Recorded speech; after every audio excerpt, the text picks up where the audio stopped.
กราบสวัสดีครับพี่น้องเกษตรกรชาวนาทั่วประเทศครับผมเจอกันอีกเช่นเคยกับพ่อใหญ่การชาแนลพ่อใหญ่การมีคร่าวๆในส่วนในเรื่องของราคาปุ๋ยพี่น้องตอนนี้ราคาปุ๋ยเริ่มแล้วดิดโตขึ้นกระสอบละ10 บาท20 บาทตอนนี้เด้แล้วในอนาคตต่อไปขาดว่าราคาปุ๋ยหรือว่าปุ๋ยอาจจะขาดแคลนหรือว่าราคาปุ๋ยที่มีอยู่อาจจะเพิ่มราคาเป็นเท่าโตนานปัจจัยเกิดจากหยังหูบ่เกิดจากภาวะสงครามพี่น้องพยาการมีแฟ้มภาพแฟ้มข่าวอยู่จากเพจนาดี .com ที่เพิ่นนำมาเผยแพร่ที่เพิ่นนำมาบอกให้กับพี่น้องเกษตรกรชาวนาเตรียมโตเด้อพี่น้องเตรียมโตมันมีช่องแคบอยู่ช่องแคบหนึ่งเพิ่นว่าเรือสินค้าเรือบรรทุกสารเคมีหรือว่าเรือบรรทุกปุ๋ยนี่แหละจะผ่านช่องแคบนี่เพื่อที่จะเอามาให้ไทยได้ทีนี้ถ้าหากว่าเกิดภาวะสงครามประเทศที่เกิดภาวะสงครามนี่สั่งปิดมามือใดนี่ปุ๋ยบ่มาฮอดบ้านเฮาปุ๋ยที่เหลืออยู่ก็จะร่อยหรอราคามันจะแพงขึ้นเด้ราคามันจะแพงขึ้นหรือว่าเอามาจากขนส่งทางอื่นราคาปุ๋ยก็จะแพงขึ้นคือเก่าเด้อก่อนไปรับชมในส่วนของแฟ้มภาพแฟ้มข่าวเนาะครับเนาะมาฟังซอยซะก่อนเอาซอยพี่น้องฟังซอยพี่น้องฟังซอยพี่น้องฟังซอยไข่เป็ดก็เอิ้นว่าไข่เป็ดไข่ไก่ก็เอิ้นว่าไข่ไก่บัดไข่ข้นคือเอิ้นไข่ห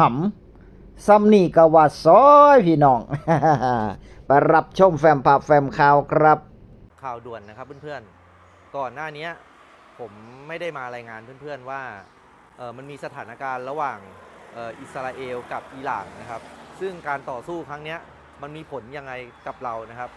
คืออิหร่านเนี่ยนะครับเขามีช่องแคบอยู่ช่องแคบหนึ่งนะฮะที่เป็นเส้นทางการเดินเรือที่สำคัญของโลกเลยนะฮะเขาเรียกว่าช่องแคบฮอร์มุสนะฮะอิหร่านหรืออเมริกาเนี่ยนะครับจะใช้ช่องแคบฮอร์มุสเนี่ยนะครับในการต่อรองเรื่องทั้งสงครามการค้าหรือว่าการกีดกันทางการค้านะครับถ้าอิหร่านหรืออเมริกานะครับประเทศใดประเทศหนึ่งนะครับมีการปิดช่องแคบฮอร์มุสเนี่ยนะครับมันจะทำให้เส้นทางการเดินเรือที่สำคัญของโลกนะครับอย่างเช่นนะครับเรือบรรทุกสารเคมีทางการเกษตรเรือบรรทุกปุ๋ยนะครับหรือว่าน้ำมันนะฮะพวกนี้จะปรับราคาขึ้นทันทีนะครับแล้วก็มีข่าวแล้วนะครับว่าอิหร่านเนี่ยนะครับขู่ที่จะปิดช่องแคบนี้นะครับเพื่อนๆคอยติดตามให้ดีนะครับถ้าช่องแคบนี้ปิดเมื่อไหร่นะครับสถานการณ์โลกจะเปลี่ยนแปลงทันทีรวมทั้งพวกเราด้วยต้องปรับตัวให้ทันนะครับยังไงกดไลค์กดแชร์และกดติดตามเพจ nadidi.com ไว้นะครับผมจะเอารายงานเรื่องเกี่ยวกับช่องแคบนี้แล้วก็รายงานที่มันเกี่ยวกับสถานการณ์ทางการเกษตรปุ๋ยยาเคมีเอามาให้เพื่อนๆได้รับฟังกันและติดตามให้ดีนะครับผมว่าสถานการณ์สงครามเนี่ยมันรุนแรงมากยิ่งขึ้นอิหร่านหรือว่าอเมริกาอาจจะตัดสินใจปิดช่องแคบฮอร์มุสเร็วๆนี้ครับผมก่อนอื่นก็ขอขอบคุณเพจนาดี .com โดยพี่น้องเด้อเขาไปติดตามเพิ่นได้พี่น้องเพจนาดี .com เพิ่นมีเนื้อหาสาระเกี่ยวกับการขายปุ๋ยเกี่ยวกับจำหน่ายปุ๋ยหรือว่าราคาปุ๋ยมาอัปเดตให้ฟังซุมื้ออยู่เด้เพราะฉะนั้นก็ถือว่าเป็นเนื้อหาสาระเกี่ยวกับเกษตรกรชาวนาสิ่งดีๆเนาะครับที่เพิ่นนำมาแจ้งราคาปุ๋ยจะปรับขึ้นปุ๋ยจะลดลงจังซี่นี่เพิ่นก็แจ้งเพราะฉะนั้นก็ถ้าอยากรู้รายละเอียดก็เข้าไปกดติดตามเพิ่นก็ได้เด้อนาเพจเป็นเพจได้พี่น้องเพจนาดีเพจนาดี .com หรือว่าถ้าบ่ได้ติดตามเดี๋ยวพยาการจะติดตามเพิ่นแล้วก็จะได้นำมาบอกมากล่าวให้กับพี่น้องเกษตรกรชาวนาเฮาได้เตรียมตัวไว้เนาะเพื่อมันเกิดอุบิเหตุหยังหรือว่าเกี่ยวกับปัญหาเกี่ยวกับชาวนาเฮาราคาปุ๋ยณปัจจุบันนี้พยาการได้ข้อมูลมาจากราคาปุ๋ยมาจากเกษตรและสหกรณ์เด้อพี่น้องเด้อแต่ว่าราคาปุ๋ยแต่ละพื้นที่มันก็บ่คือกันเด้อย่างในเมืองขนาดบ้านพ่อใหญ่การนี่เนาะเอาที่บ้านเจ้าของนี่ล่ะถ้าในเมืองร้านค้าในเมืองที่เพิ่นขายอุปกรณ์การเกษตรนี่สินค้าทางการเกษตรนี่ สมมุติว่ายูเรียนี่กระสอบละ800จังซี่แต่ว่ามันจะมีร้านค้าในชุมชนบรรพยาการที่เป็นร้านค้าใหญ่ๆเป็นร้านขายปลีกทั้งร้านขายปลีกขายส่งหั่นล่ะร้านบริษัทปุ๋ยก็มาส่งให้คือกันที่นี่พอมาถึงบ้านชุมชนบรรพยาการนี่ถ้าเอาไปซื้อในเมือง800แต่ว่าถ้าซื้ออยู่ในชุมชนก็ขับรถไปบักไก่เนาะไปเอาปุ๋ยนี้ไปแล้วเอาปุ๋ยกับร้านค้าจังซี่นี่ก็เป็น900จังซี่นี่เห็นบ่จะเพิ่มขึ้นมา50บาทถึง100บาทอาจจะ850หรือว่า100นั่นแหละส่วนมากจะเป็น100นี่ล่ะจาก800ก็เป็น100เป็น900อันนี้ราคาปุ๋ยแต่ว่าสหกรณ์เพิ่นเปรียบเทียบมาให้เบิ่งมาให้ฟังแล้วว่าตอนนี้ราคาณปัจจุบันนี้ราคาปุ๋ยเริ่มขยับขึ้นมาก็สอบละ10บาทถึง20บาทราคาปุ๋ยแต่ละสูตรมันก็บ่คือกันเนาะราคาปุ๋ยแต่ละสูตรมันก็ราคาแตกต่างกันไปนี่มาเบิ่งราคาปุ๋ยนี่อัปเดตล่าสุดเลยราคาปุ๋ยเคมีอัปเดตล่าสุดยี่ห้อปุ๋ยช่องแรกนะครับเนาะต่อไปช่องที่2ก็จะเป็นสูตรปุ๋ยส่วนราคาจะมี2ช่องราคาเดิมกับราคามื้อนี้พี่น้องอันนี้ราคาเมื่อวานเนาะที่พยาการได้มาไปเบิ่งกระต่ายบริษัทกระต่ายนี่บริษัทเจียไตเด้พี่น้องกระต่ายนี่กระต่ายบริษัทกระต่ายก็คือยี่ห้อปุ๋ยเนาะครับเนาะก็คือบริษัทเจียไตหั่นล่ะสูตรปุ๋ยถ้าเป็น15ราคาเดิมจะอยู่ที่1,000กับ20นี่15ก็คือสูตรเสมอ1,020บาทณปัจจุบันนี้ตอนนี้ก็คือ1,010เริ่มต้นนี่1,100 1,010บาทถึง1,060บาทโอ้บ่แม่นขึ้น10ขึ้น20ตอนนี้มันขึ้น40บาทพุ่นเด้อนี่4600ของกระต่ายของเดิมนี่ก็คือราคา920ตอนนี้ขึ้นมาอีกเป็น930ถึง 1,010 บาทนี่เห็นบ่ราคาขยับขึ้นเบิดในส่วนของหัวงัวคันไถปุ๋ยสูตรเสมอ15ดาวแดงนี่ตะกี้ของเดิมก็คือ 1,020 ราคาอัปเดตใหม่ 1,000 บาทถึง 1,030 บาทนี่ราคาปุ๋ย15ดาวน้ำเงินมีดาวแดงกับดาวน้ำเงินเนาะหัวงัวคันไถ990ราคาของใหม่ก็คือ900ถึง 1,0001688นี่1688นาดินทรายปุ๋ยสูตรเริ่มต้นราคาของเดิมก็คือ800อู้ยปุ๋ยคือแพงแท้ฮะของเดิม800ของใหม่นี่800ถึง820บาทคือเพิ่มขึ้นมา20บาทมงกุฎปุ๋ยสูตร15ปุ๋ยทับทิมหรือว่าปุ๋ยสูตรเสมอของเดิมนี่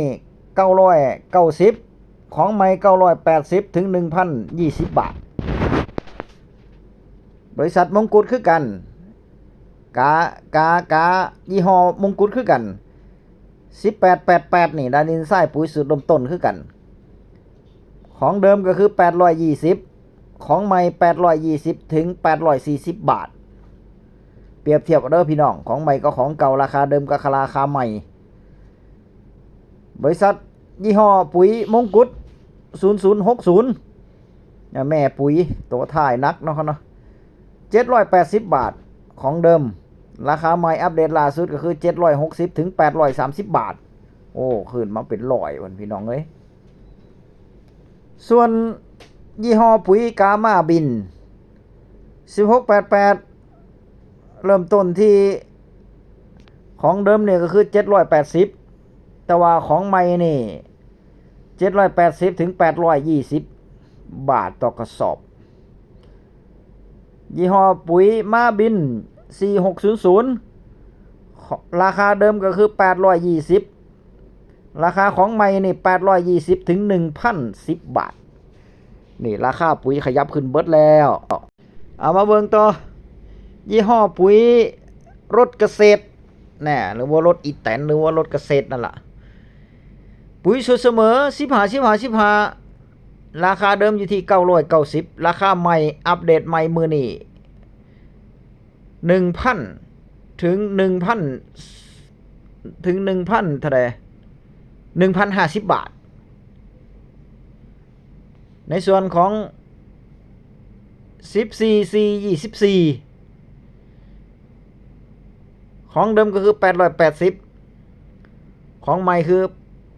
880ถึง940บาท1845ตะกี้นี่1845นี่ก็สอบละ450นึงเด้พี่น้องก็สอบละ450ได้ออกใหม่ๆนั่น420 450นี่ณปัจจุบันนี้ราคาเดิมก็คือ710ของราคาใหม่ก็คือ720ถึง820โอ้รถเกษตร4600 820ถึง820820ของเดิมของใหม่คือ820ถึง 1,000 โอ้ปุ๋ยก็ซอละเป็นพันบัดนั้นเนาะปุ๋ยยี่ห้อเด็กน้อยพ่อราชการบ่เคยได้ใส่จักเที่ยทั้งทางอำนาจบ้านพยาการบ่มีเลยนี่เด็กน้อยนี่10สูตร18 12 6ราคาเดิมคือ950ราคาของใหม่นี่ก็คือ950ถึง980ยี่ห้อปุ๋ยเด็กน้อยสูตร16 12 8ราคาเดิมคือ880ของใหม่นี่ก็คือ890ถึง920เอามาเบิ่งหมอดินยี่ห้อปุ๋ยหมอดินสูตร12 4 40ราคาเดิมก็คือ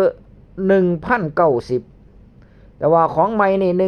1,080 ถึง 1,100 เด้อไกโฟเช็ค 48% อันนี้เป็นยาดูดซึมนี่พี่น้องนี่ยาฆ่าหญ้าเนาะครับเนาะยาฆ่าหญ้ายาฆ่าหญ้าหวีทอง4ลิตร450ของเดิมของใหม่450ถึง520450ถึง520นี่ขนาดยาฆ่าหญ้าก็ขึ้นนะพี่น้องเอ้ยไกโฟเซต 48% สูตรยักษ์ใหญ่4ลิตร420ของเดิมนี่420ต่อแกลลอนของใหม่420ถึง480ต่อแกลลอนของใหม่ขยับขึ้นคือกันมาเบิงโกโฟซิเนต 48% ยาเผาไหม้มาเปลี่ยนเป็นเผาไหม้พี่น้องเอ้ยเผาไหม้ขนาด4ลิตรฟัตตี้4ลิตรนั่นต่อ1แกลลอนราคาเดิมคือ460ราคาของใหม่450ถึง480บาทนี่ขนาดยาฆ่าหญ้าก็ขึ้นบัดด้วยสินค้าทางการเกษตรพี่น้องเอ้ยก็ถือว่าตอนนี้ร้านค้าเนาะบ่ว่าร้านค้าหม่องใดร้านค้าแต่ละพื้นที่นี่เริ่มขยับขึ้นบัดราคาปุ๋ยพอนี่แหละพอสินค้าทางการเกษตรนี่พอเกษตรกรจะใส่นี่จะซื้อนี่ราคาขยับขึ้นบัดบ่นี่ตาบัดที่เข้าเฮานี่นะย่ามเฮาสิขายนั่นลงสีจะซื้อเฮานี่กดลงต่ำลงเด้มันบ่สมดุลกันพยาการว่าอุ้ยไปตาสั่งมันบ่สมดุลกันเนาะพี่น้องเนาะแทนที่จะมันจะได้ราคาดีๆแน่มันสูงขึ้นจังซี่เนี่ยจากตันละ 10,000 เป็น 12,000 12,000 เป็น 13,000 13,000 เป็น 14,000 15,000 16,000 17,000 18,000ไปพุ่นเนาะราคาเข้าต่อตันแต่อันนี้กลับกลายเป็นว่าจากราคาตันละ 12,000 เหลือ 11,000 เหลือ 10,000 ราคาลดลงแม่นพ่อพี่น้องโอ้ยพ่อใหญ่การละปวดหัวเลยเฮ็ดหน้าเนี่ยเฮ็ดนาก็เฮ็ดยากกระดอกกระเดี่ยมื้อนี้ไปซ้ำเข้าพ่อใหญ่การก็ปุ้ยกว่าจะแล้วปวดหลังโกะกงบัดบัดนี้หลังจนกองบัดเด้อบ่ให้จะก่อนเฮ็ดหน้านี่บ่ธรรมดาเด้ต้องมีความอดทนสูงๆเด็กรุ่นใหม่เด็กน้อยรุ่นใหม่มันเฮ็ดบ่ได้ดอกมันบ่มีความอดทนมันเมื่อยมันสู้ดีดโทรศัพท์อยู่บ้านพี่บ่ได้ล่ะอย่าว่าแต่เด็กน้อยเด้อผู้เฒ่าก็คือกันเด้พี่น้องผู้เฒ่าก็คือกันเด้ซุมื้อนี่นั่งแค่โทรศัพท์อยู่บ้านพี่แล้ว เพราะว่าพอเฮาเว้าหยังไปนี่เอ้ยเฮ็ดหน้าฮู้เบิดล่ะฮู้เบิด เพิ่นว่าเพิ่นว่าเออนั่งเคลียร์โทรศัพท์อยู่บ้านพุ่นเด้สมัยซุมื้อนี่ผู้เฒ่าเนาะครับเนาะมีความสุขตอนแก่พี่น้องเอาบ่ว่ากันคลิปหน้าพบกันใหม่อัปเดตล่าสุดเลยราคาปุ๋ยเด้อพี่น้องเด้อพิจารณาเอาราคาณปัจจุบันนี้ก็ขึ้นเมาราคาปุ๋ยขึ้นบดซุม่องแล้วระมัดระวังไผมีเงินก็ไปซื้อไว้เด้อย่านมันเกิดภาวะสงครามย่ำอย่างที่nadidi.com เพิ่นแจ้งมาเนาะครับเนาะถ้าการขนส่งยากขึ้นปุ๋ยก็จะราคาเพิ่มขึ้นอีกแพงขึ้นอีกเป็นเท่าโตเพิ่นก็จะบ่ไหวเด้จะบ่มีปุ๋ยใส่เข้าเนาะครับเนาะเจอกันใหม่คลิปหน้าคลิปนี้สวัสดีครับ